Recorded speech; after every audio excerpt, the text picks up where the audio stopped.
And now to the impeachment trial of President Donald Trump. The trial is winding down nearly a month and a half after the House voted to impeach the president on charges of abuse of power and obstruction of Congress. CBS 4's Skyler Henry is on Capitol Hill with more on today's closing arguments.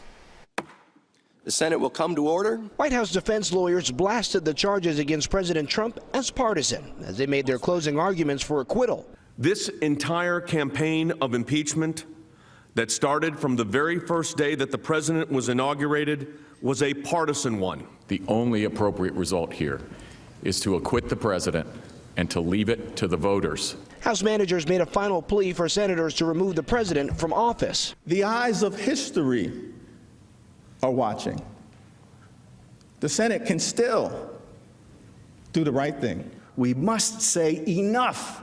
He has betrayed our national security, and he will do so again. He has compromised our elections, and he will do so again. You will not change him. Senators will have the chance to explain how they intend to vote with floor speeches over the next 3 days. The GOP-controlled Senate is expected to take a final vote Wednesday to acquit President Trump on both articles.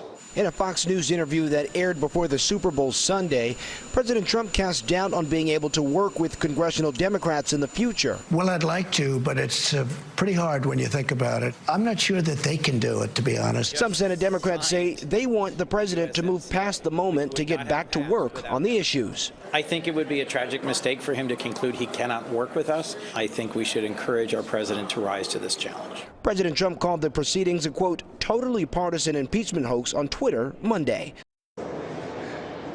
Now, logistically speaking, senators will each have a few minutes to voice why they decided to make the vote that they did, and then they make that final vote on whether to acquit President Trump on Wednesday. We heard from Senator Marco Rubio, who said that he thought that even if Article 1 was worthy of an impeachable offense, he thinks that Article 2 is a complete joke. Now, the big question is whether President Trump will mention impeachment in the State of the Union address tomorrow. A lot of the GOP senators have said that they think that he should forget about impeachment and think about other issues concerning the country. Elliot.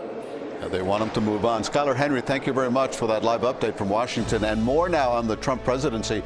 President Trump is getting ready to deliver his annual State of the Union address tomorrow night, as you just heard. In the primetime speech, the commander-in-chief will focus on prosperity and issues affecting America's working families. A senior administration official says the president will encourage Congress to work with him to continue building an inclusive economy. And look for much more on the Trump presidency and the impeachment trial on the CBS Evening News with Norah O'Donnell. That's at 6:30 after CBS 4 News at 6.